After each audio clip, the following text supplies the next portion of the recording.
Hey, hey, check 1 2, check 1 2, perfect.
Good morning, everyone. I'm Derek Cholet, Executive Vice President here at the German Marshall Fund, and I want to welcome visitors from overseas to Washington and members of the Washington community here for what is going to be a very exciting and impactful day on one of the good news stories right now coming out of Europe, the 3Cs initiative. Over the past several years in this room, we have convened many sessions on difficult and turbulent issues in the transatlantic relationship, from tariffs to the Iran deal to what to do about Syria and Russia. So it's a great pleasure for me today to open up this session on what is a good news story about cooperation from within Central and Eastern Europe to build greater ties among countries, to promote economic investment in infrastructure and telecommunications and transit, and to explore the ways that the United States can help support this. This is a project that comes from within, but as the President of the United States illustrated last summer when he attended the 3Cs summit in Warsaw, this is an issue that the United States takes a very serious interest in. So it gives me great pleasure to welcome you all here for what will be an exciting day. I want to start out really by thanking our partners in this event. This is an event that's co-sponsored by the German Marshall Fund and PISM, and I would like to particularly thank my comrade in arms here, Sławek Debski, who's the executive director of PISM. This is the first chapter of what is going to be a very important week for GMF and PISM. We're here in Washington talking about the 3Cs, and on Thursday night and into Friday, we will be convening in Warsaw a side event to the B9 summit in Warsaw, where we will have 4 heads of state and 1 Speaker of the House, Speaker of the Parliament, meeting in Warsaw. And my colleague Karen Donfried will be there with Sławek for that session. So we're very happy to cooperate with PISM on this meeting today. I'd also like to thank BGK Bank for their terrific support for this enterprise today, but also more broadly for what they are doing in investing in the 3Cs initiative and the work that they're doing on the ground. We're going to be hearing from their president in a few minutes, but I want to thank them for this support. We have many members from the diplomatic community here in Washington and abroad here with us today, but I want to point out 2 that I would like to give particular thanks to, and that's our friends in the Polish embassy here in Washington, who have been extremely helpful to setting up this program today, but are also terrific partners to the German Marshall Fund and all the activities we do in Washington and in Warsaw and throughout Europe. Thank you and your team for the terrific support. And I want to thank our colleagues from the Romanian Foreign Ministry. Where is he? He's going to be sitting right here. Stefan Tinka, who has been instrumental working from the Romanian Foreign Ministry. There he is in engineering the 3Cs initiative, particularly the summit this fall in Bucharest.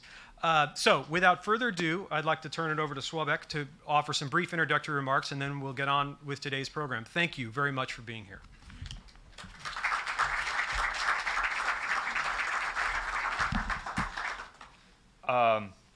Thank you, Derek. Ladies and gentlemen, I would like to welcome all of you to this indeed very fascinating event in Washington, D.C. But let me start from one important historical note. Today, we are celebrating anniversary of the Marshall Plan. Which we all know constituted a great contribution of the United States to the development of Europe. There are those who say that it was the greatest contribution of the United States for this development, and I would like to emphasize this because we are here today at the German Marshall Fund, which is related to the development of Europe and Marshall Plan. So thank you very much for hosting us. And indeed, I would like to borrow from you an idea that we are bringing here today a good news from Europe. There is a lot of talks these days about disunity, discontinuation, about disintegration even. Today we are going to focus our debate, our thinking, on something completely different, on the idea of uniting Europe, of a bridging development gap between west and eastern part of the European Union. We are going to say a few words about how this idea should be developed and about the role of the United States, which is very important. Here I would like to remind you that during the second summit of the Free Seas Initiative, President of the United States came to Warsaw and delivered his support for the initiative, underlying that actually making Europe stronger, making Europe more united, has constituted a continuous aim of the United States policy. That's why a Free Seas Initiative contributes to the wonderful idea of making Europe one whole and peace. So from the Marshall Plan through last Free Seas Summit to today's event in German Marshall Fund, so generously supported by the Polish Development Bank, and we are really happy to have among us the CEO of this bank, because actually politicians do have great ideas, always have great ideas, but people start to ask where are deliverables, how ordinary people could feel the difference from great ideas in practice. So when money comes to the stage, when actually money comes, follows the great ideas, that's the significant proof that something is going on, that something is going to happen. So that's why I would like to thank you, Madam Chairman, for being with us today. And in the moment, I would have a pleasure to introduce you at this stage. Before that, I would like to say a few words about an individual who was very important for the initiative and this event as well, but unfortunately was unable to attend. He's a politician. So he's partially responsible for this great idea of Free Seas Initiative. And actually, I know him very well, and I know how this initiative developed as a political project. He was one of the few in the region who really belonged to the group of believers since the beginning of the initiative. I would like to introduce to you Minister Krzysztof Szczerski, Secretary of State in the Chancellor of the President, and actually also Chief of President's Cabinet. So he combines two hats, and this fact makes him very busy. Today, he's involved in welcoming President of Germany to Poland, and that's the reason why he was unable to attend this meeting. But he recorded a message for us, and now I would like to introduce to you and encourage you to follow his words, recorded specially for this event. So, if we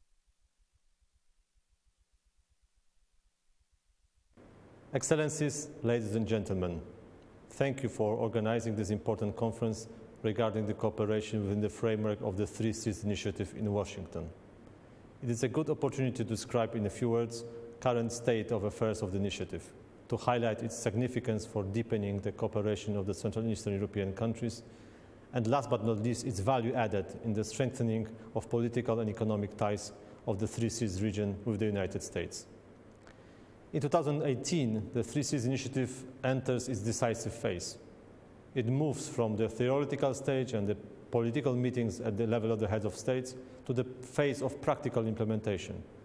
As we are approaching the third Three Seas Initiative Summit to be held in Bucharest this year, we are also working strenuously to organize the Three Seas Business Forum alongside.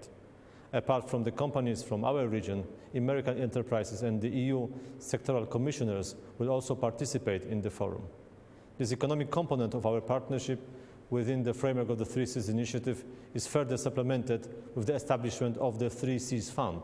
For we do not want only to discuss about the most pressing areas of our cooperation, that is transport, energy and digitalization. We also want to point to the certain tangible instruments that will help us to implement our plans and reach our common goals. The Three Seas Initiative is a presidential project. However, there are many more actors involved. We work hand in hand with a wide range of entities and institutions interested in the success of the initiative. These include entrepreneurs, local government officials, policy experts, and academics. On July the 3rd, in 1 month time from now, the Chancellor of the President of the Republic of Poland co-organizes the Forum of the Regions, which will focus on the Via Carpatia project and the progress in its construction. At the same time, we are expanding the base of institutions and people who regard the cohesion and integrity of the Central Eastern Europe as paramount. Ladies and gentlemen, the Three Seas Initiative is currently made up of 4 Visegrad countries, 3 Baltic countries, Romania, Bulgaria, Croatia, Slovenia and Austria. There are many reasons for us working together. I'm sure you will be discussing them today. At this point, let me stress that one point relevant for our conversation in the DC. The countries of the Three Seas Initiative share the will to preserve both the European unity and Euro-Atlantic ties. We are agreed that a better, more advanced infrastructural integration on the north-south axis will be of practical manifestation of that will. The harbors on the shores of the Baltic, Adriatic and Black Seas serve as natural geographical and economic boundaries of the Three Seas area. As such, they should be permanently connected, well communicated and effectively managed. They are also our gates to the global economy, but they are also the gates for the world's largest companies looking for attracting investment opportunities. Our aim is to create well-integrated markets, which are also perceived as such by external actors. Only in this way we will be able to cooperate within the logic of the positive sum, not a zero-sum game. It means cooperating with the mutual benefits for all parties involved. We cannot afford for the region to be fragmented, and this may lead to the disintegration. This in turn will be detrimental to the entire European Union and the common European market. Ladies and gentlemen, the Three Seas Initiative has received a very strong support from the President of the United States. Donald Trump expressed it at the Warsaw summit in July last year. We are aware that our American partners perceive the initiative as primarily two-dimensional, strategic and economic. A better integrated Central Europe translates to a more united European Union. The unity I'm referring to is much needed today, also in the Euro-Atlantic sphere. The United States understands it very well, hence their support for the initiative. Business approach is a key feature of the Three Seas Initiative. We invest only in the projects with sound business underpinnings. In the mutual business relations among the Three Seas Initiative countries, as well as in their relations with outside partners, we see a lot of potential which is still untapped. The Three Seas Initiative carries a broad potential. I would encourage you to keep a closer look at the Central Europe region. Today, our countries are dedicated to boosting our economies. This benefits and will continue to benefit foreign investors, many of whom representing American businesses. With that in mind, I do hope that the conference in Washington, organized by the Polish Institute of International Affairs and the Poland's National Development Bank, will deepen your interest in the Three Seas region. Thank you for your attention and good luck.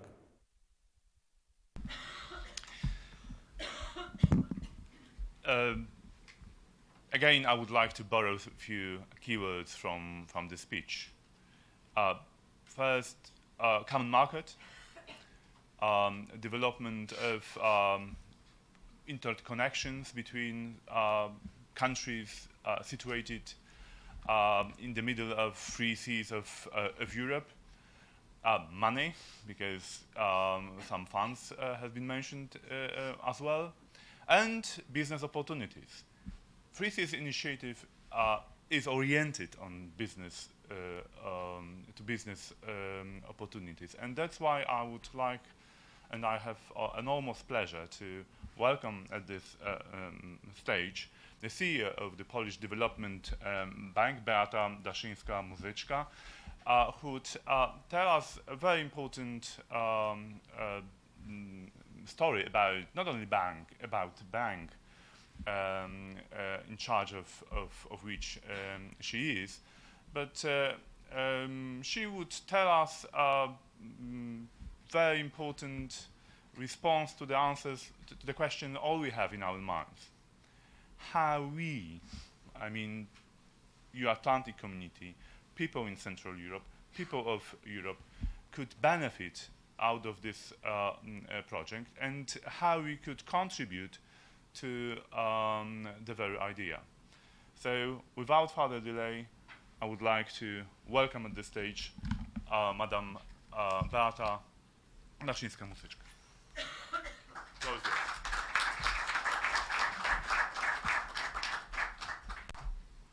Good morning, ladies and gentlemen. It is my honor to be here today with you. And a lot of very important words just was said here. So I don't want to borrow you about information about the bank, because today we want to talk about the 3Cs initiatives and the strategic and geopolitical importance of this initiative. So let me add some few words only. As you know, Poland is one of the 12 members of these initiatives, and we are strongly committed to its success.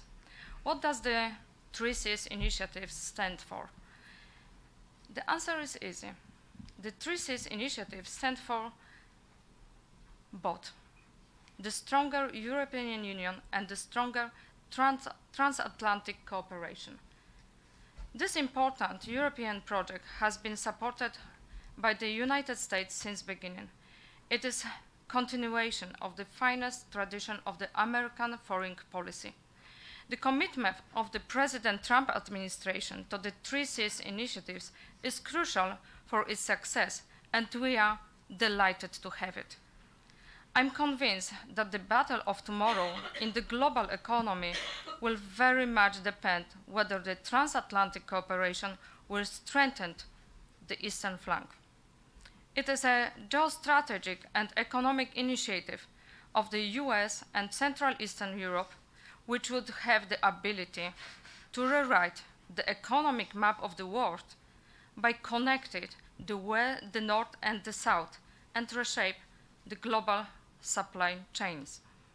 The countries of these 3Cs initiatives account for 28% of the EU territory and for 22% of its population. It's 112 million inhabitants. So we can compare this 1/3 of whole population in the US. The founding members of the 3Cs initiatives have shared history and the great potential to be unleashed. Richard Sharma, author of The Rise and Fall of Nations and the chief global strategist of Morgan Stanley, called Central Eastern Europe the most vibrant economic bloc in the world. The average economic growth is twice as strong as the EU. In 2017, Poland's GDP growth was at 4.6%, Czech Republic 4.4%, just to name a few examples. From the European perspective, building the necessary infrastructure in Central Eastern Europe is nothing else as showing that the completion of the single market is a strategic pillar of the European Union. One could compare the 3Cs initiatives to the interstate highway system built by the Eisenhower administration. President Eisenhower famously said in 1955, "Together, united forces of our communication and transportation system are dynamic elements in the very name we bear, United States. Without them, we would be a mere alliance of many separate parts." Today, we could compare and paraphrase President Eisenhower. Together, the united forces of our communication and transportation system are dynamic elements of European Union. Without them, we would be a mere alliance of many separate parts. Dear all, European Union is a great success story of post-war Europe. But we should remember that this success story was built on economic success, and what we want to do right now, we want to write new chapters of this story. Thank you very much.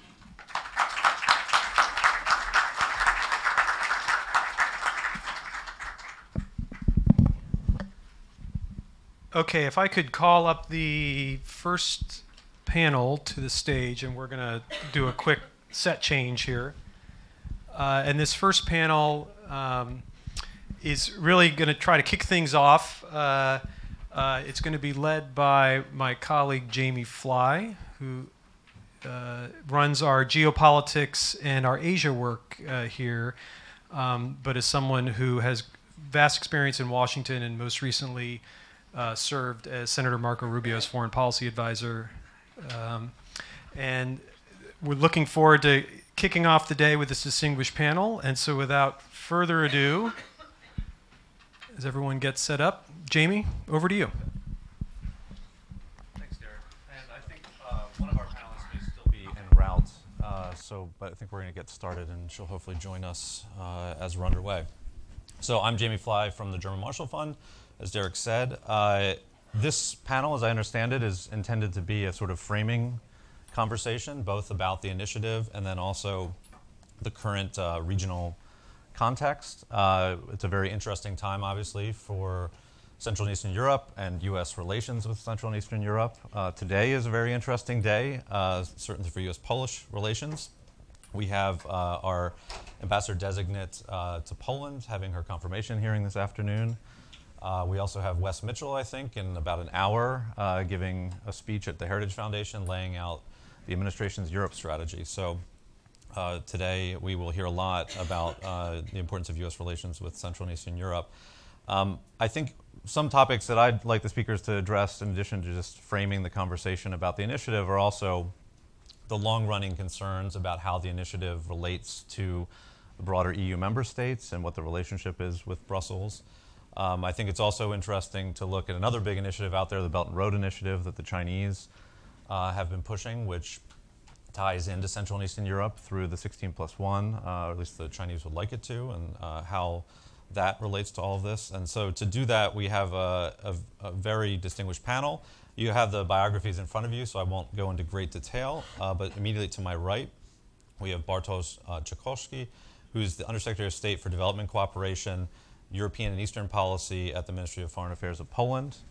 To his right, we have Margarita Cecil-Gaita, who's an associate professor at the Institute of International Relations and Political Science at Vilnius University. And then to her right, we have Ambassador Stefan Tinka, who's political director at the Ministry of Foreign Affairs of Romania. And so I'm going to mix up the order a little bit. Hopefully we'll have Jennifer Bacchus joining us, who's the Director for Central European Affairs at the U.S. Department of State. I was going to go to her last anyways to kind of provide the U.S. administration response and context to this. First, I'll turn it over to Bartosz to get us started, and I think the speakers take about 5 to 7 minutes. Then we'll have a conversation with the audience. So, Bartosz? Thank you, Jamie. Three Seas Initiative is frequently, particularly in our region and particularly in Russia, confused with the intermarium concept of the 20s and 30s. Some simply confuse it, but some, I think, do it with ill intention. Intermarium was Marshal Piłsudski's geopolitical concept to create a buffer to increase resilience against Bolshevik Russia in Europe without European Union and NATO. There was no other. There was no other options by bilateral alliances. Poland also signed. It was mainly on about security and geopolitics. Today, those who are concerned with Three Seas Initiative again try to present it as a alliance against somebody, against external, to balance influence of other players, which is wrong. This is initiative. The Three Seas Initiative creates a platform, as Minister Szczerski said, of positive sum. Everyone benefits. Obviously, the countries immediately involved increase their connections, increase potential of their export markets. With Polish economy last quarter of last year and first quarter of this year developing 5% GDP plus. When you compare it, when you take average in Europe, this is unrivaled. This is one of the last week I read news that 30% of strawberries in Poland will be left unharvested because we lack labor force. So which is a problem. I mean, the economy grows faster than the labor we can absorb, and so we need more connections in different dimensions, in all sorts of dimensions. We create potential, we open markets, we open opportunities for external investors, including the US, but China is already there. China is buying railways in Central Europe, is buying steel sector, is buying everything, ports in Greece and or otherwise. So there is the competition is already there with Asian, European, national financial institutions ready to support it. Again, about immediate neighborhood, in Poland alone, we are nearing to 2 million immigrants from Ukraine studying, working, living in Poland. Last year, according to National Bank of Poland estimate, they sent back 12 billion zlotys, which is more or less $3 billion US dollars back to their homes. This is like 3+% of Ukraine's GDP. No other system fund equals this sort of support, and the money goes directly to the pockets of Ukrainian citizens. This I would say stabilization force of this market, of this phenomenon, is incomparable. And I don't have to mention Ukraine faces Russian aggression, faces war, and domestically faces great challenge of transformation. Very socially, next year they have elections. Socially very expensive, politically very expensive, and this case is true for Moldova, Georgia, Belarus, countries that are not that cannot be members of the Three Seas Initiative, but definitely will benefit from it. So we are talking about an organism that spreads stability and prosperity around. that increases European Union's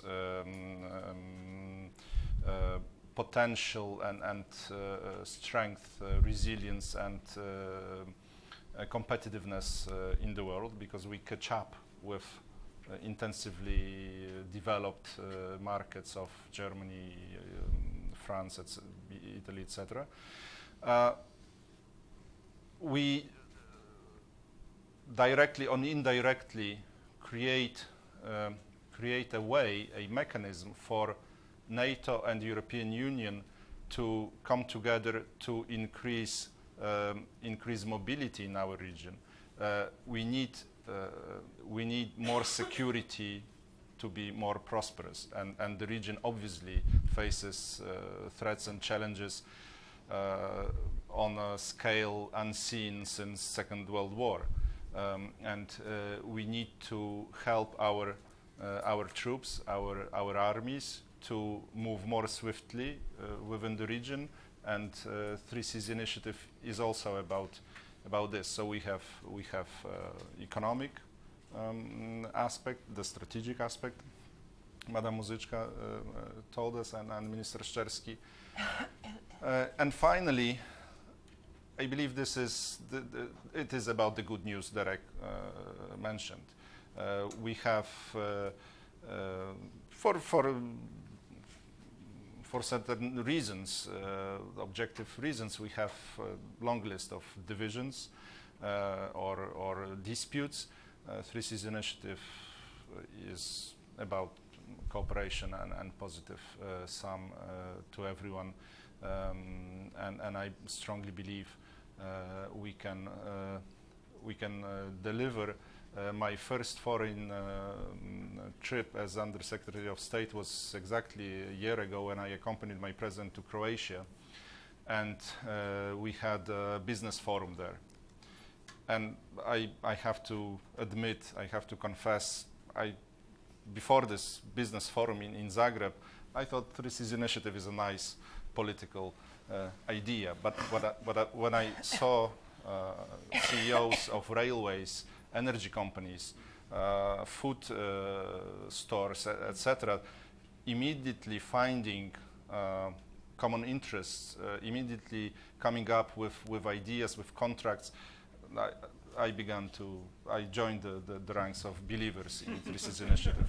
This is about incomes, and for businesses, this is about security for our countries, including our transatlantic allies, and this is also about giving our non-EU members greater chance to stabilize, to approximate, and this is if not now, if we miss opportunity to bring countries like Ukraine, Georgia closer to us, we will be sorry for decades. And Poland and Baltic states, Romania will feel the cost. But ultimately, I believe also the U.S.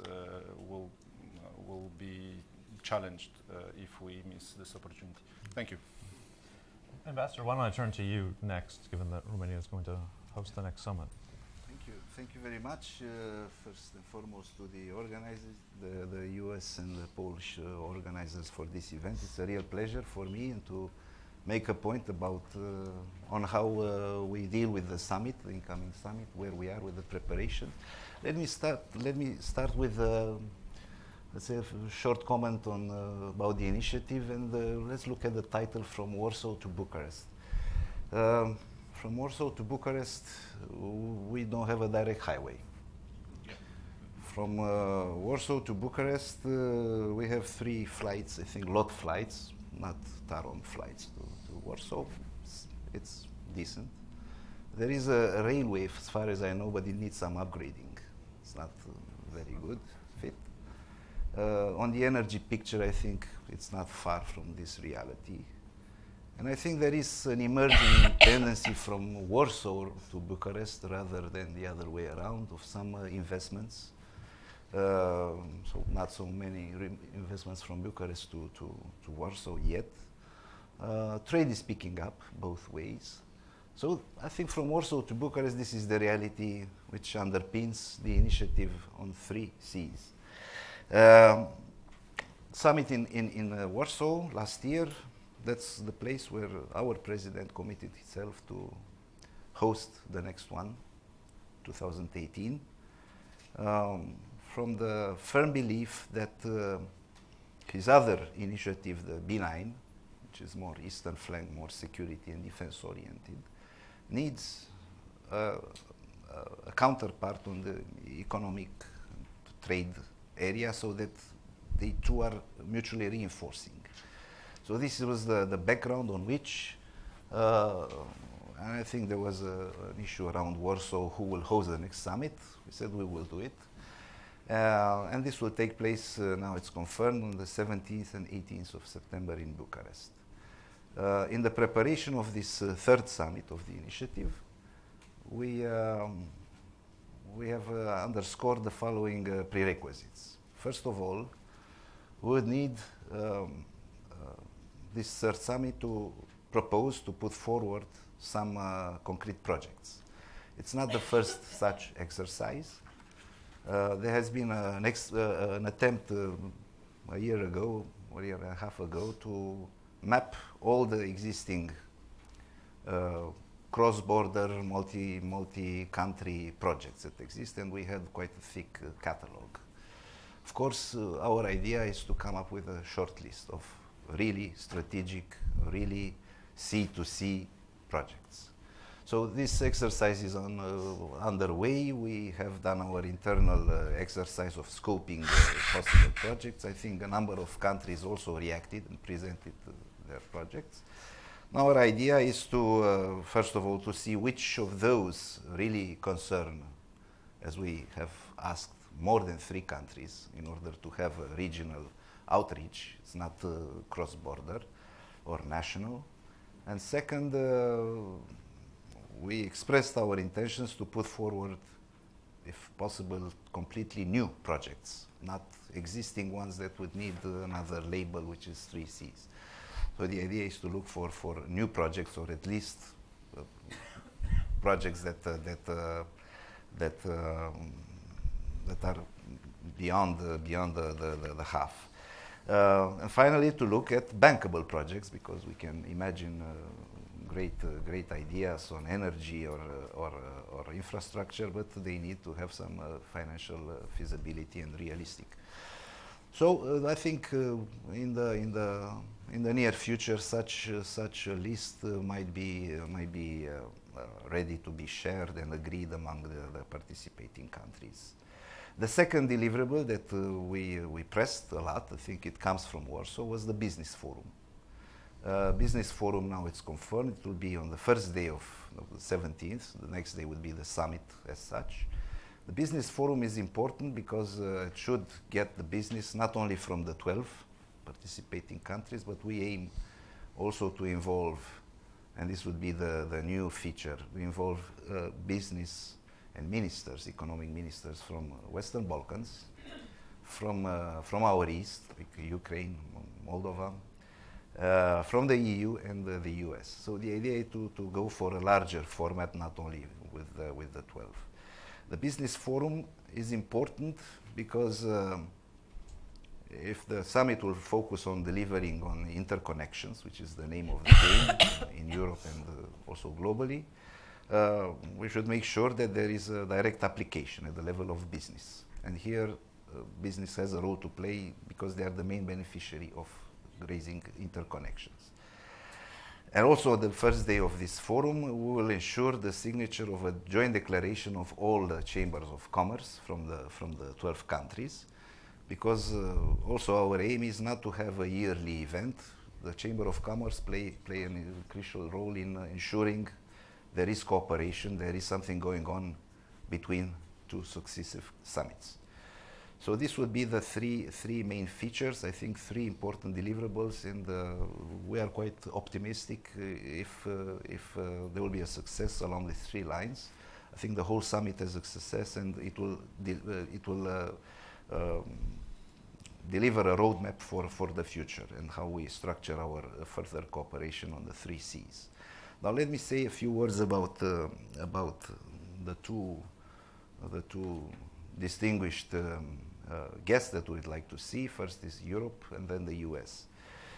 Why is this initiative important for Europe? Because there is still, as I see, misunderstanding. I think my previous speakers mentioned some geopolitical considerations. Others would like to exploit it in other unfortunate ways. I think such a cooperation is important for Europe from the following perspectives. One is increasing cohesiveness of the region. The region as such has developed around its models, economic models, which are very much alike across the region.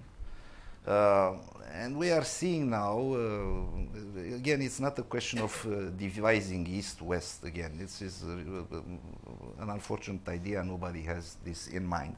The idea is that there is so much potential of cooperation between our countries due to their own dynamic, own demographic reality, has been mentioned, that we will add, and this in turn would inevitably increase the level of convergence, which is something that we all aim, especially if we will have this political talk about the monetary union and the euro in the future decade in Europe. So more cohesion, this will boost cohesion, and it will add potential without undermining our historical relation between the Central Europe and Western Europe, which we see it in infrastructure, the mapping of infrastructure. But this will add some additional GDP growth, and in turn will accelerate our process of catching up with the rest of the continent. It's also important for Europe because Word has mentioned about One Belt, One Road. Again, this is a strategic region, and interconnectivity is the name of the game, which will come. It will come very soon in Europe. Frankly put, the idea is who will make sure that, and who is present in the region. Let's put it bluntly. Some countries are already present. We would make the point, I think this is the underlying factor, is that if we are talking about real strategic projects, including those that might have also military application in the future, it's crucial that this remains in the house, in the Euro-Atlantic community. Money comes from this source, and we not go to other places. So it's important for Europe to see the opportunity and to invest in these areas in our region. And we are seeing in these past few months a changing perception also in Brussels, and there is a more positive position. Now on the US. The US, of course, it has been behind this initiative from the beginning, at the highest level, and we also aim to see this interest reflected also in the participation of the US in the next summit in Bucharest. It's obvious that the interest and the commitment that the US is taking within NATO towards the eastern flank needs to be matched also on the business level and economic and trade. It's not one or the other. It should be both. This has been our argument. I think all countries participating in this initiative share this view. And I think the presence of US firms in this business forum would, first of all, be the direct impact, which will attract others, because the US is there. And it will also be an extra argument for attracting more Europe into this event, so that we also have the European feature of the summit. Finally, I don't want to end my introduction in a lyrical or pathetic way, but I think it's also important these times to look at what success stories we have in the transatlantic relationship. And I think although we are at the beginning, the 3 Cs initiative might be one of, or has the potential to be one of the success stories between the EU and US. Thank you very much. Thank you. So Margarita, let's turn next to you. Okay, thank you very much. I'd like to thank the organizers, bringing me here and giving the opportunity to speak here. And I would like to turn the talk a little bit to a different dimension. And I'd like to voice the narrative from the small European state, a bit suspicious, sometimes coming from a very turbulent environment, security-wise, but not only security-wise. There are lots of things happening in Europe. So for a small state which has very big security problems, we have to navigate a lot. How small states with very limited capabilities ensure their security? First of all, it's about the cooperation and participation in various institutions. So I believe it's very important for the small states in the region to be part of many networks, many institutions, many projects. But there is also a challenge about that, because if you are having a lot of partners, sometimes you have to navigate a lot, because partners do not necessarily go along all the time. And then there are days where you have to choose what is in the interest of your country and what is not. So we had a lot of discussions, not that much, but a lot of discussions, I think, back home about this initiative. And having in mind our history and geopolitical situation, these discussions not always have been very pleasant as well. And if I would like to talk about the future of this initiative, which I think might have a very bright future, I would distinguish between two ways where to go. The one way is economic way, which has been emphasized numerous times during already the discussion that we already had, and I believe that is the right path for this initiative to go, because I think it's very important to develop the infrastructure in this part of the region. I would love to go with the same speed and with the same comfort to Berlin via Warsaw as I would go from Brussels to Paris. That would be wonderful. Another important issue is energy. On one hand, it could be a very good opportunity to elaborate, to promote better improvement of the network, to the reforms of the economic networks infrastructure. But what is even more important, to reduce the dependency on Russia, which is still prevalent in the region. And I think that this could be a very important value added of the project. Moreover, it could send a message to the other countries which are not part of the project yet, but which are still having a lot of dependence on Russian energy resources.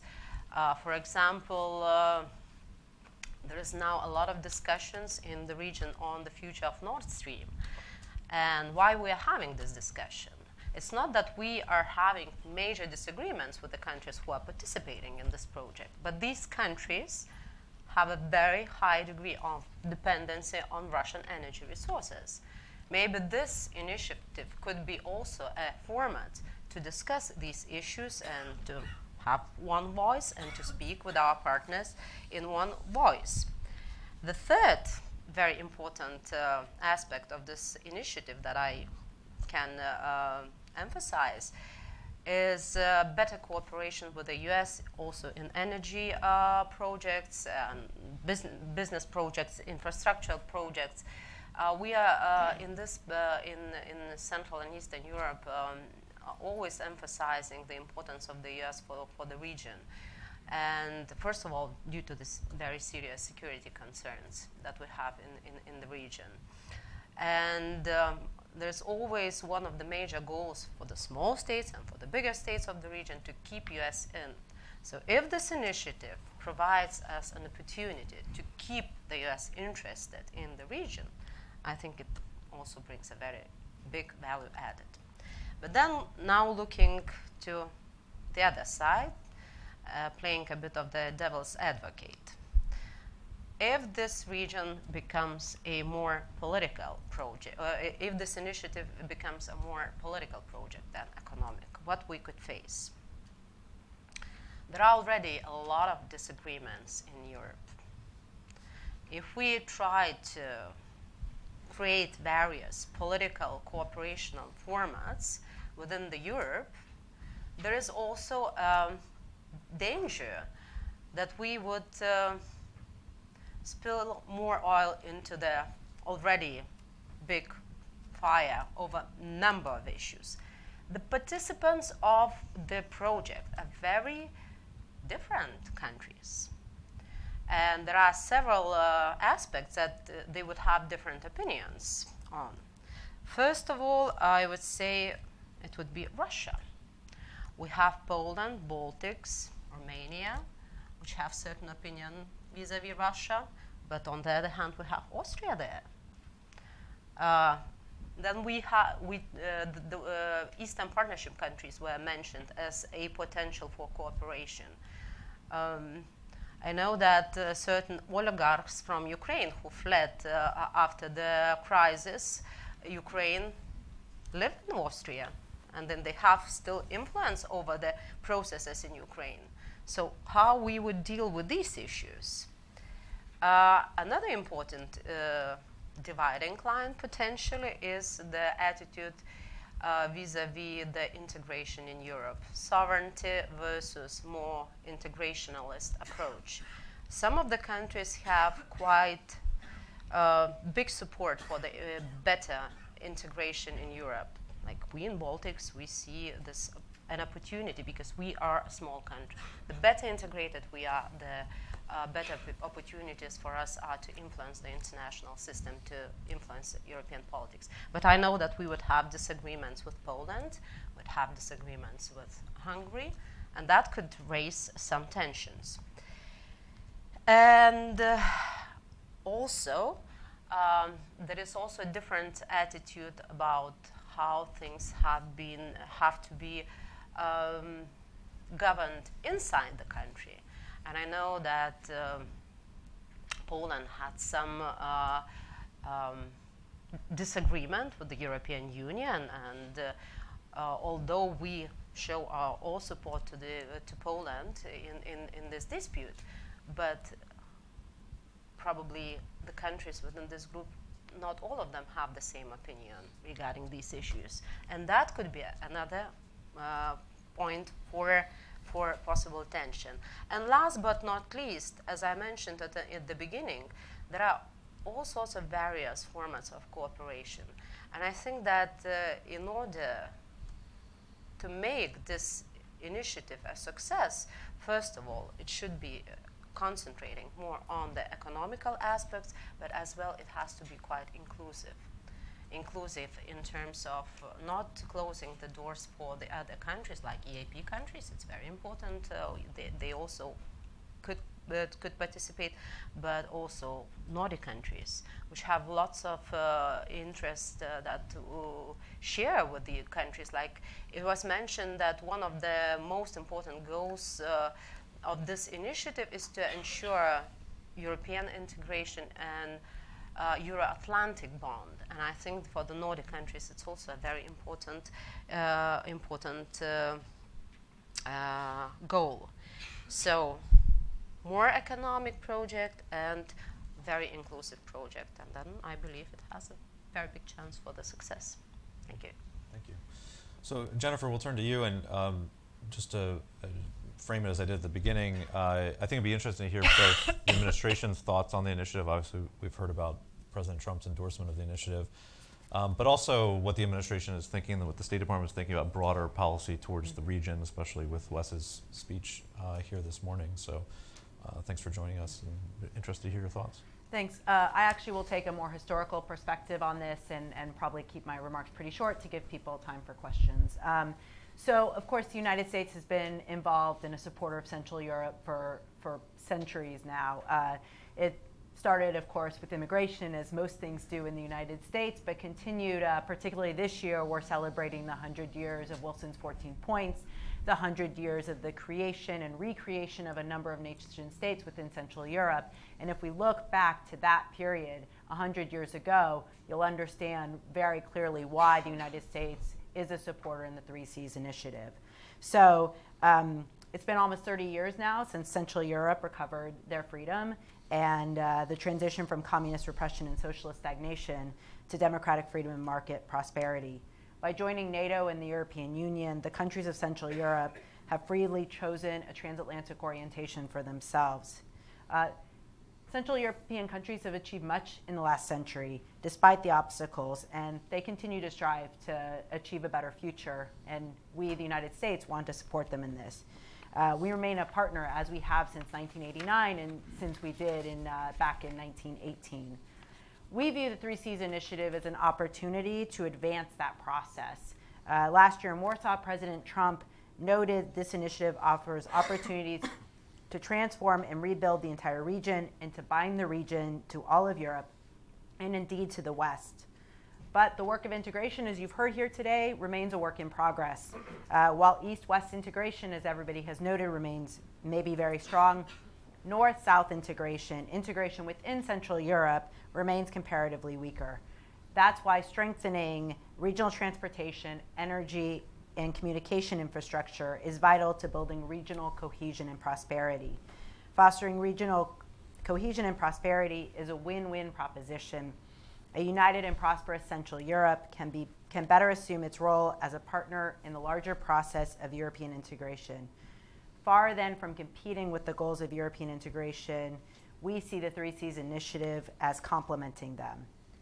We understand the complexity of this task, but also the importance of success. We have no illusions. The 3Cs initiative will be as successful as the 12 members commit themselves to working together, to overcoming local ambition in favor of joint goals and benefits, and to investing in specific plans, political commitments, and resources to make the initiative a success. The United States can't do this for the 3Cs countries. The 3Cs countries needs to do this for themselves. So as I said, I was going to keep my remarks very short. I'm happy to answer any questions, but I always prefer to go that way versus making a long speech. Thanks. So maybe I'll start off with a question or two, and then we'll open it up to the audience. I think Margarita framed it nicely about the delicate task at hand, really, to make sure that this is an inclusive project that focuses on economic issues and doesn't cause concern in other capitals, whether it's Brussels or elsewhere. Maybe I can go back to Bartosz and the ambassador to talk a little bit more about that. I mean, you mentioned what you'd like to see from the European Union, but you've had high-level U.S. engagement now. Are you seeking similar high-level engagement from the EU or EU institutions going to the next summit? And then also, how do you deal with Russia? Because I've seen some information that there's actually been a Russian counter-narrative actually now about the 3Cs initiative, which claims that this is an American Trojan horse project in the region. How are you dealing with that messaging coming out of Moscow? Thank you. On inclusivity, last year before the 3Cs Initiative Summit, we have a strong pressure from one non-EU country to be included and to be part of the summit. And while President Trump attended, and I think he was part of the reason for the pressure, and for good reasons. And while we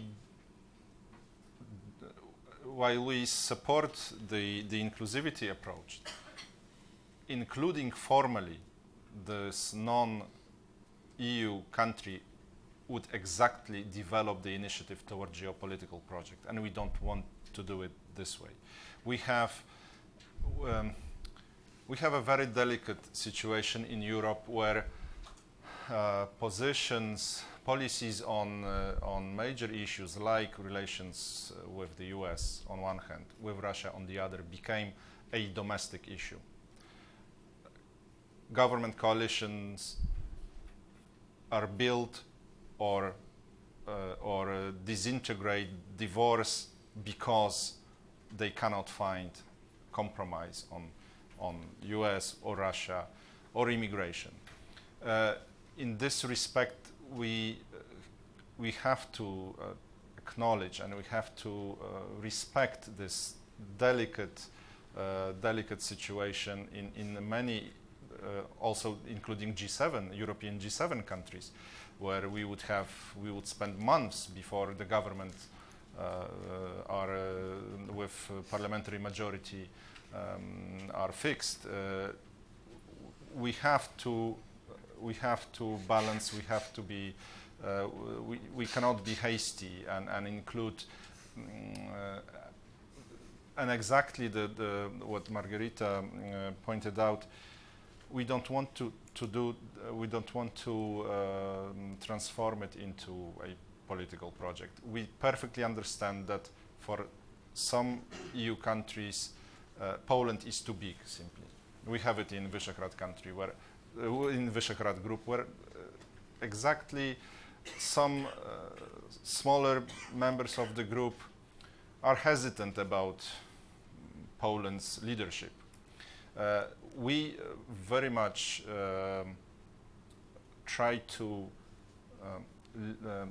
lead by example. I think that the most demonstrative, the most positive example was when late Lech Kaczyński led the coalition of regional leaders to Tbilisi in 2008 after the Russian invasion.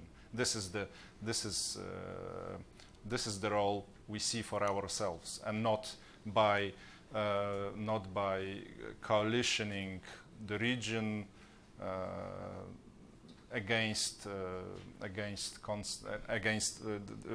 with regard to this discussion about sovereignty integrationism. We do have our we call it dialogue, but some call it dispute with European Commission on rule of law, on the reforms this government undertook, but this has nothing to do with this initiative.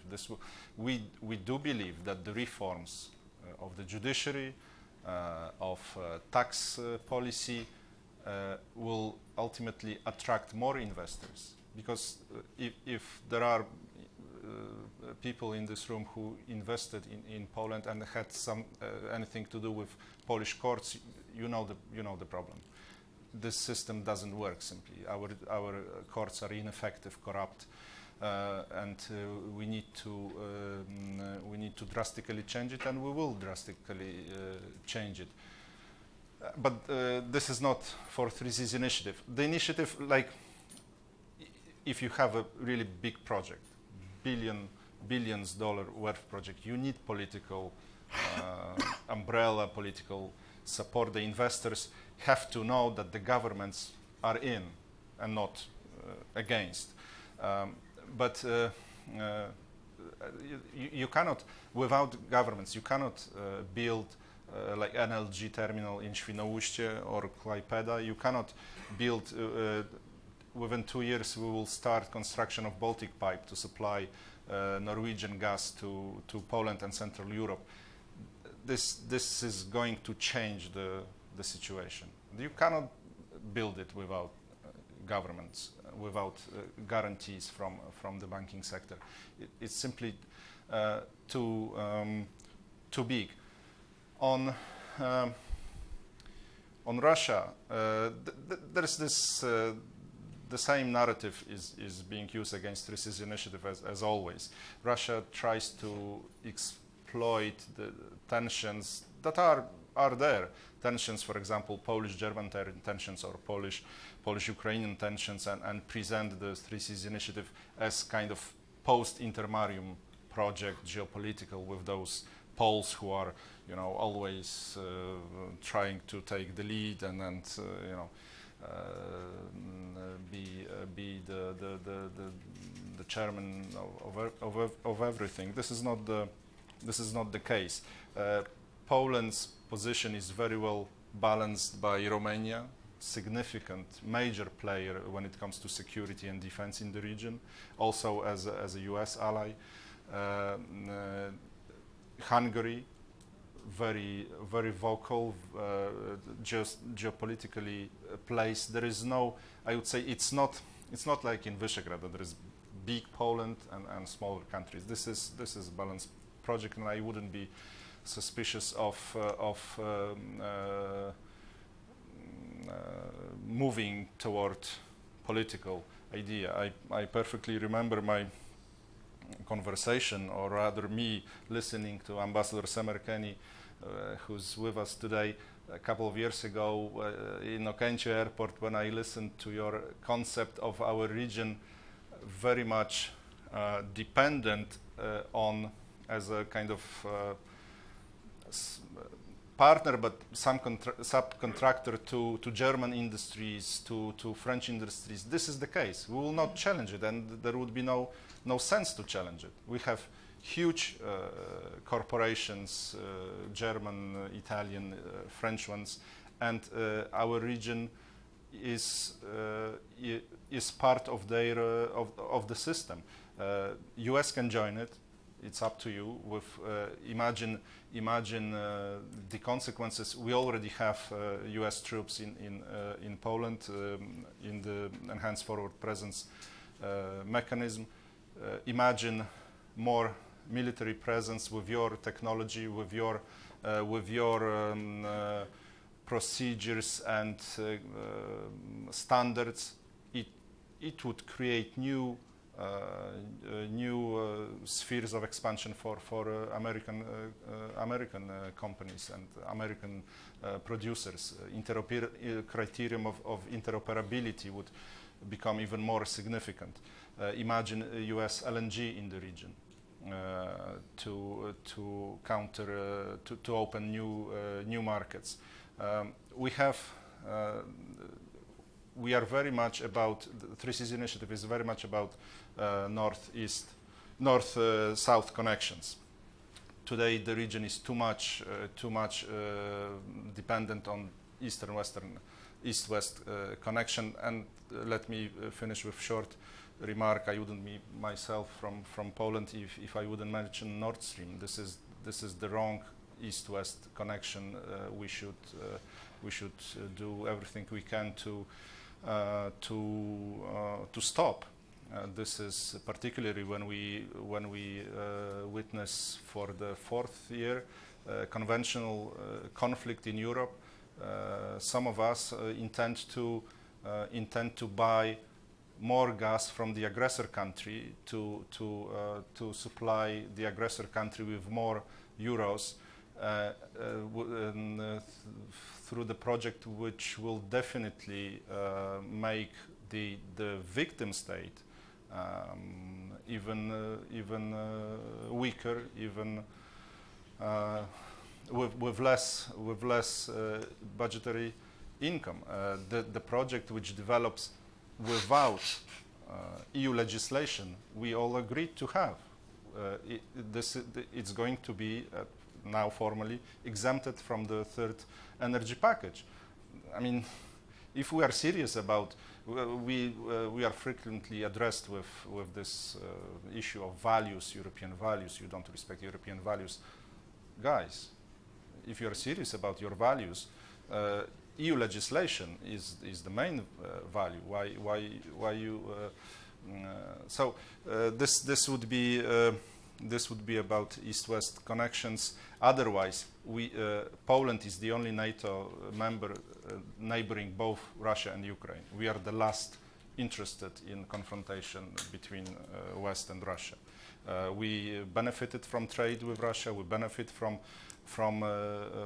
academic exchange, cultural. We have Polish diaspora in Russia. There is no reason for us to push for more confrontation, but simply we believe that we cannot let what is happening unpunished.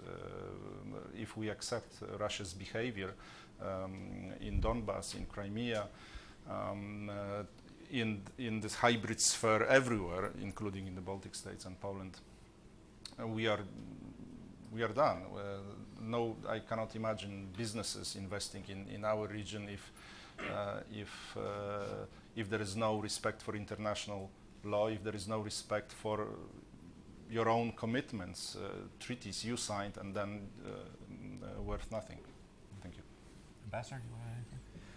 Yeah, well, I will also pick up a few points that you raised. First of all, on the inclusiveness of the initiative.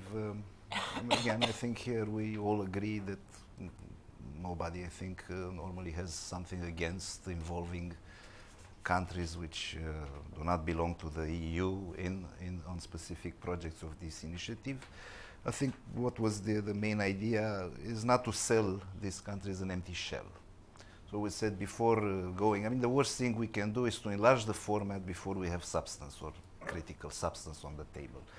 This is why the general wisdom before this third summit was to continue in the existing format, 12 countries belonging to the EU, but providing through the business forum a possibility to involve already other countries, and I mentioned countries from the East or from Western Balkans. And I think it's crucial also to underline perhaps here, because it was an idea also originated in Croatia, the Three Seas Initiative. They also have vested interest in the Western Balkans. Of course, Poland is one of the organizers here. The biggest country, of course, focuses on north-south connections. But I think for us it's also crucial to have the Balkan connection between Adriatic and Black Sea. This is also, for many reasons, it's important to involve also countries belonging to that region in parallel with north-south. Now, on European representation in the next summit, I think we had contacts, and I think we are optimistic on a high-level participation from the Commission. So I think this is something that we can be optimistic at this stage. We also can extend this optimism with regard to the European Investment Bank, or the EBRD in London. So IFIs will also be present at the highest level. For us, Europe doesn't mean only Brussels institutions, so we are also working to have additional political level participation from Europe, apart from the Brussels institution. So that if the first summit was in New York, and then the other one was in Warsaw with the participation of President Trump, some well-intentioned or not so well-intentioned opinion, where is Europe in the picture? I think this time we'll have Europe in the picture in the summit. Our aim from now is to make sure that we also have the US in the picture, so that we will see through a proper participation the reflection of the high interest that the US administration is showing to this initiative. Finally, on Russia, I will understood correctly that this would be a Trojan horse in Europe. I think it would be ironic when we have so many tiny Russian Trojan horses in Europe to have this kind of objection. Oh, you're right, we need, and we have prepared a Stratcom plan associated with the other preparation. It's a text agreed with the strategic messages that we use. And indeed, like the Polish minister has said, there's nothing new under the sky. We are used to Russian opposition to enlargement, Russian opposition to military presence.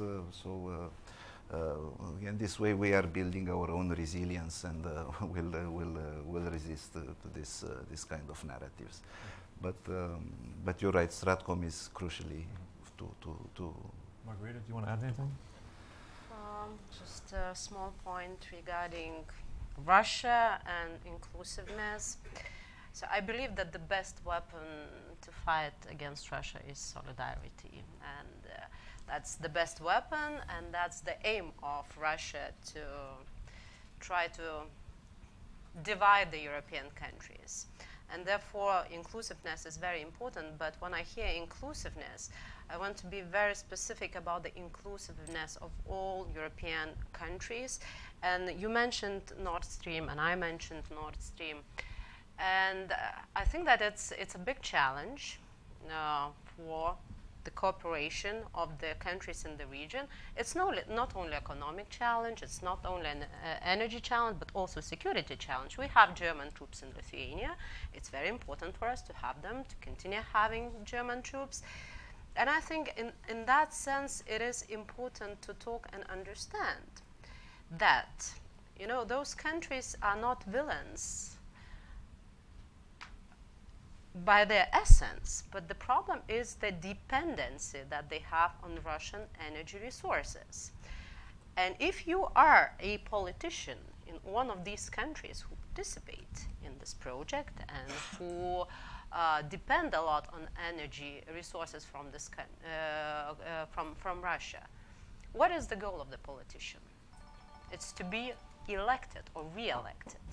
So if you are taking a decision to disrupt these connections with Russia or not to participate in this project, so you're losing the support from the business and probably from the society, because the energy prices might raise and the society will not be happy.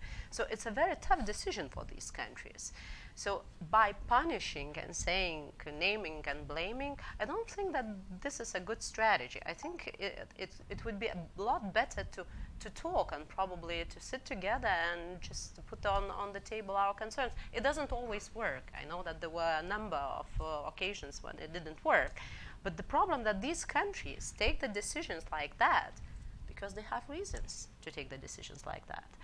And if, for example, current German government is becoming not very popular in Germany, what are the alternatives? We already face a lot of problems in Europe with the populists coming into power. So do we want to see this? I don't think so. So solidarity and thinking about the interests, not only own interest, but also about the interest of the other countries in Europe. Jennifer, do you want to say anything about just this danger of a divide between the region and Brussels and what the U.S. perspective is on that? Well, the U.S. perspective has long been that it's critical to have the EU involved in this project. We've been advocating for that even last year. We continue to advocate for it. We acknowledge that the EU has a very large role to play, both financially but also in terms of legislation and other things in order to advance North-South integration. So having the EU at the table, we think, is critically important.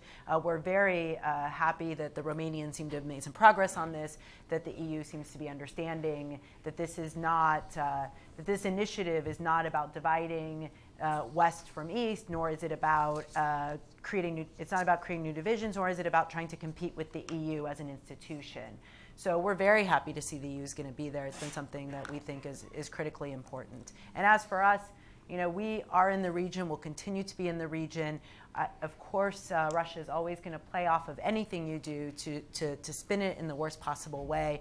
But we're not going to use that as a reason to not show up, to not be present, and to not support our Central European allies. Mm-hmm. Great. One very quick question before I open it up. I always see a couple of hands. We talked about China a little bit earlier, but and one of you mentioned that China's already there. China's already engaged in the region.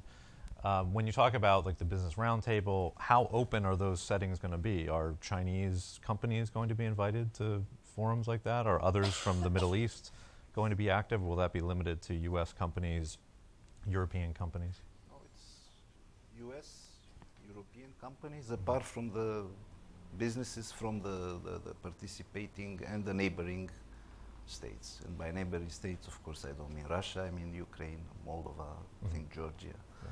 So, and former, I mean, Western Balkans. So Great. that's, I mean, we cannot contradict what we aim for the strategic projects. We need to keep symmetry. Mm-hmm. This is the idea. Great. I know I saw Boris Ruga, the DCM at the German Embassy, had his hand up, so we'll go to him. Thanks, Jamie. And thanks to GMF and PISM for organizing this event. It's a very important issue. The 3Cs initiative is something that is followed with great interest and a lot of openness from Berlin. We are very much aware that there's a need to improve cooperation infrastructure between the participating countries. There's a lot of sympathy for that. Our view at the same time is that you will be successful with this initiative if you bring in the European Union and its institutions and the member states. And I think possibly in approaching the summit, I know that our Romanian colleagues have been working very hard on this, but you might be able to do even more in flagging precisely this aspect of the project. And I think today's event is sort of one example of how we have a conversation between participating states and the United States of America, but we have an absence of the European institutions in this room. I don't even know whether there's someone here from the European delegation, but I think that's something that you ought to do, because unless you base yourself squarely on the single market, which is the key achievement of European integration after all, unless you're able to mobilize the European business community, including countries like Italy, Germany, France, I think you will not succeed. My second point, since Nord Stream was mentioned, I would just say this. Keep in mind what the Chancellor had to say when she was standing alongside President Poroshenko recently. We understand there's a political context, and we strongly feel, and this is the German government position, that gas transit through Ukraine must be assured in sufficient amounts for Nord Stream to go ahead. I think that's something that is on the table now. And I think keep in mind also, and I think our Lithuanian colleague pointed this out, Germany has been the central actor in creating and maintaining a sanctions regime against Ukraine at great cost to our economy. So the notion that we are somehow in bed with Russia is frankly quite offensive to us. I think that's something that needs to always be kept in mind. Germany will continue to insist on full implementation of Minsk for the sanctions regime to be deconstructed against Russia. That's our strongly held position, and I think the challenge we face in Europe right now is precisely to maintain cohesion, and to maintain cohesion between the United States of America and Europe, which, as we know, and not just since last week, is a very important challenge. Thanks. You want to respond? Sure. I began with recalling my conversation with Ambassador Semerkani. The connection we've built with German economy, industry, was critical to our success after the Cold War. And Germany's contribution to transformation in Poland, to EU enlargement, was critical. Chancellor Merkel's should be praised for the phenomenal, unprecedented success of sanction policy toward Russia. This is fourth year we keep the sanctions on such a huge body like Russia, territorially biggest, and this is the compromise reached would be impossible without Chancellor Merkel. And of course we do understand this is very much dependent on domestic compromise in Germany, that we do sanctions, but we at the same time Nord Stream is involved, etc. But Nord Stream is and will divide us. And I'm not speaking of Nord Stream as German-Russian project, because there are other companies also involved. But when I hear about cohesion and solidarity, where were they when this whole story began? Our expectation of solidarity and cohesion was ignored years ago when Nord Stream 1 began. We already then were transparent and open in talking to German party and other parties working on cooperating in this project, that it is not helping, to say the least, our security, and ultimately it won't help your economy. About securing transit through Ukraine, it's about mathematics. Russia does not have enough gas to send it both through Nord Stream and Ukraine, and there is no way for your EU to make energy companies guarantee the transit, because they are private entities, and we see European companies building bridge to Kerch, sending turbines to Crimea, avoiding sanctions otherwise, and we don't, and for good reasons, because we are free market economies. There is no way for President Juncker or Chancellor Merkel to tell, that's what we hear with Nord Stream, this is commercial project.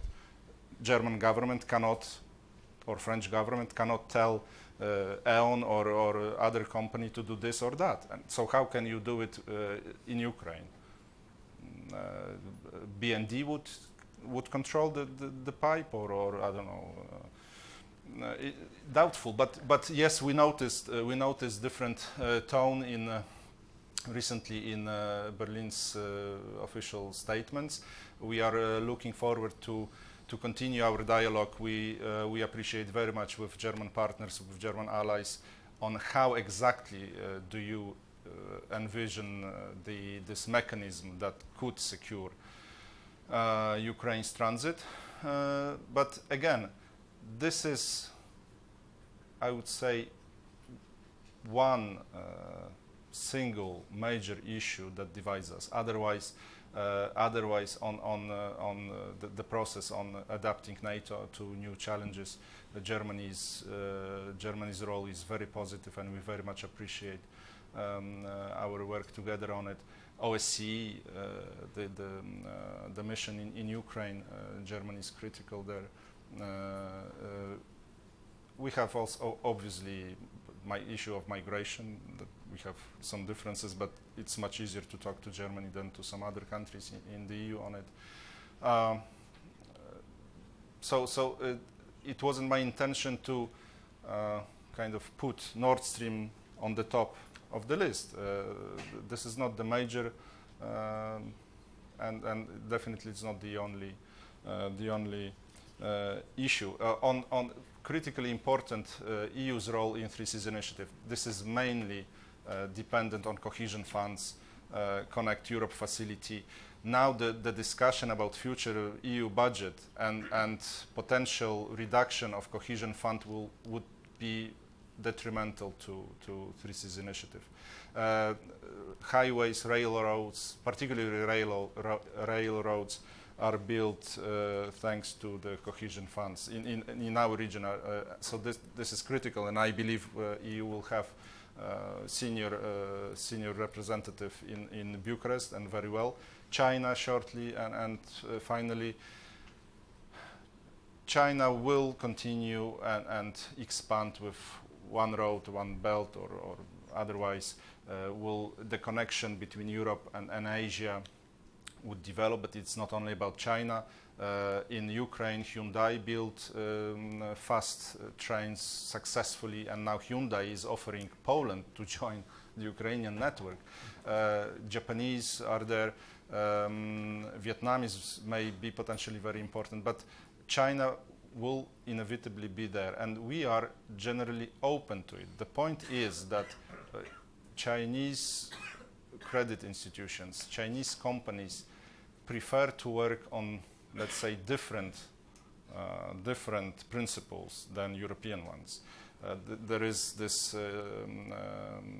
discussion between Germany and China. German economy is open to Chinese investors, but not the other ways around. And this is the problem, that we talk to the Chinese about equality and partnership. If you want to invest here, we need you to be open for our companies there, and your system of operations has to be inclusive and transparent, and you have to meet our criteria when it comes to tenders, etc., etc.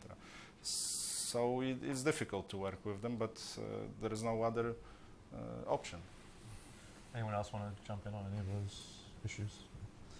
I think we had a question right there in the center. We'll take a couple this round. So right here in the center. If you could just identify yourself, please. Ullman. Right now, as Ambassador Tinta knows, there's a conference going on in Bucharest on the Three Seas. And two of the projects will be raised at the Three Seas, which suggest that politics will determine how successful the Three Seas initiatives may be. The first is a pipeline from the Baltics to Trieste to the Black Sea and Constanta. And the second is dredging the Danube to 3 or 3.5 meters, which will increase the flow of transportation significantly. There are several problems here, however. Austria is not convinced that it wants to see Nord Stream, north-south pipelines, in part because of Russian influence and control of OMV and other energy companies. And second, Hungary has been blocking the notion of dredging the Danube. So if those two projects, which indeed theoretically have tremendous impact for the Three Seas initiatives, how do you get around the politics of, one, some of your members not interested in a north-south pipeline, and two, reluctance to dredge the Danube to increase the flow of traffic, which would have I think, remarkable positive impact on the economies. So let's go a little bit further back on the center aisle as well. Thank you. My name is Dorian Munteanu. I'd just like to add maybe to Mr. Ullman's question related to Hungary and Austria. Ms. Bachus mentioned also the support for the 100 years celebration of some of these countries who are celebrating, but some of them they're not celebrating, in this case Austria and Hungary. So how is Poland maybe projecting to take leadership on this mediation or effectiveness of this initiative, considering these two countries may be reluctant to it, in addition to the inclusiveness? So we have the inclusiveness, but reluctance to which project, excuse me? Maybe Austria and Hungary. There are some events here in Washington, D.C. where these countries have been invited to celebrate this event, but they did not participate. So something to keep in mind. Thank you. And I think I saw Ian in the back there by the cameras. Thank you. Ian Brzezinski from the Atlantic Council. Questions for our European Americans. Could our European colleagues tell us or give us some more specifics about the 3Cs investment fund? When will it be created? How big will it be? How will it be directed? What will be its priorities? When will it be rolled out? And then to Jennifer, how do you see the 3Cs fitting into the US-EU agenda? Could you see it kind of institutionalized more formally? Could it be, for example, become a formal agenda item on the US-EU Energy Council? Are there other ways that 3Cs could be made a priority of the US-EU relationship? Great. Who wants to start? Do you want to go ahead? About the centennial, I mean, it's easy. Nobody expects Hungary to celebrate anniversary of event which cost them half of your territory or more. I mean, but we have this, issue with Ukraine. Our beginning of our independence, birth of our independence was marked by heavy fight, Polish-Ukrainian fight for Lviv. So obviously, and they lost it then. But it's not about celebrating that we lost territories or something. It's about celebrating that we are independent today, and which is not always the case. And I think this should unite us, Hungarians, Ukrainians, Poland. Very interesting phenomenon is going on in Belarus. They are discovering the Grand Duchy, the Polish-Lithuanian Commonwealth heritage. They are moving from the Soviet methodology to Kościuszko, to Radziwiłł heritage. Very interesting. There are issues. There is heritage that can be easily shared between in our region and be celebrated. And this is about being independent and being able. What's very interesting with Russia about being transparent and being able to discuss and face the most difficult issues in our history openly. Russia is different in this regard. We are now through very challenging exercise on the Holocaust issues, and there are claims against decisions taken by the Polish Parliament. What we stress, Poland spends most public money on Holocaust remembrance. There is open dispute and free dispute in Poland. You can research participation of Poles in individual or groups of Poles in Holocaust. You research the Nazi crimes, atrocities, resistance of the Polish underground state against Holocaust.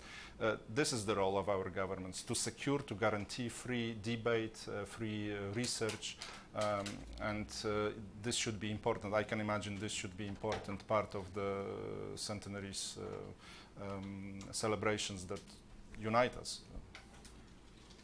Anyone want to the investment fund? Yeah, investment fund. We are happy to have Madam Muzyczka here, and there are good news about it, but I would leave it for. Do you want to say anything briefly about that? Yeah, actually, let me make some comments. I'm Radosław Domagalski, formerly Deputy Minister and Minister of Economic Development in the Government of Poland. There was a question about fund initiative, so I think I would be happy to give you more details about the organization and the structure of this fund in a break, maybe, because it's a long story. But this is the first initiative which can make the real breakthrough in terms of operationalization of the project. So that would be good to have a short conversation about this. Let me also make some comments about other initiatives like Chinese engagement in Central Europe. I was the person pretty much engaged in preparation of visit of Mr. Xi Jinping in Poland 2 years ago. So everyone was very excited about this opportunity to have additional financing. Nothing happened, and speaking, I don't believe that Chinese investments can make any serious breakthrough in Central Europe. This is because poor financing conditions. This is because of different mentality. So we have to try to find other sources of financing, investment, and so on. So that's why the initiative of coming from the state development banks to make a new venture about financing infrastructure projects. But I would also have the question, maybe to Ms. Bashaus, about strategic interests of US government or US companies in Central Europe. What would have to be the conditions for more involvement, more engagement of American companies in Central European infrastructure project, if they would be willing to join the initiative to setting up the fund, development fund, and if because infrastructure is basically pretty simple venture. This is all about the economical value, but in order to make the serious breakthrough, we need additional incentives, like, for example, cooperation in the energy sector. This is the real breakthrough in Central Europe, because this let us be less dependent from Russia. And do you really believe that that's gonna be the new gas opportunities coming from US, for example, in the close future? If because this would be something what really matters for the region. So we have a lot on the table, and we're about to run up to the coffee break. So maybe I'll ask Jennifer to jump in now and tackle some of these issues, and give the Ambassador Margarita one last chance to make some comments before we wrap up. To start on the question of the 3 Cs being on the US-EU larger agenda, particularly on the Energy Council agenda. We're still putting together the agenda for the next US-EU Energy Council. What I can imagine happening is that the 3 Cs will be part of a number of different things that are discussed. I don't see it being its own sort of subline, but that I can see it being part of a bigger discussion about the development of the EU and the development of EU member states, and how they're working together to advance some projects, particularly in Central Europe. I think a lot of the attention, particularly on interconnectors and pipelines, has been focused on Central Europe, which is appropriate. And so I can see it being part of a larger discussion about that development. On the question of strategic investment, you know, the challenge with the United States is we are a completely free market economy, in terms of we don't instruct American businesses to go out and apply for contracts. We can't instruct Bechtel to take a loss in trying to build a road. If the conditions are right, if the tender is good, American companies are going to show up and they're going to want to be part of it. But they're not going to do it at a loss, and the U.S. government isn't going to subsidize that. As everybody knows, you know, we used to be very present in subsidizing infrastructure in Central Europe, but that time ended quite a long time ago. So with the right conditions, of course, American companies are very interested in Central Europe, and that's what we've been discussing.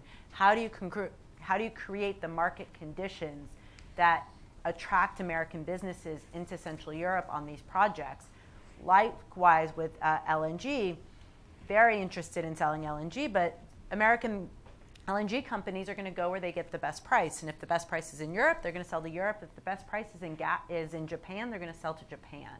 And that's just the reality of the way the US market works, and sometimes I think we get a little bit confused in that question.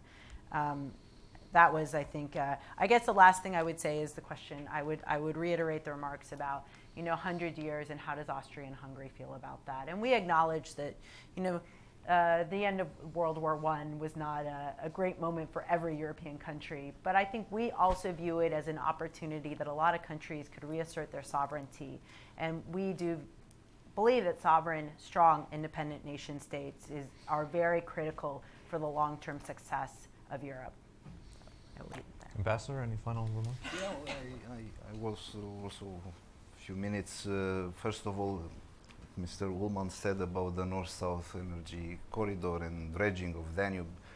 I will return to what I said about our philosophy with what we want to see as deliverables in the summit. Preferably new projects. I mean, older projects, either they are stuck into various,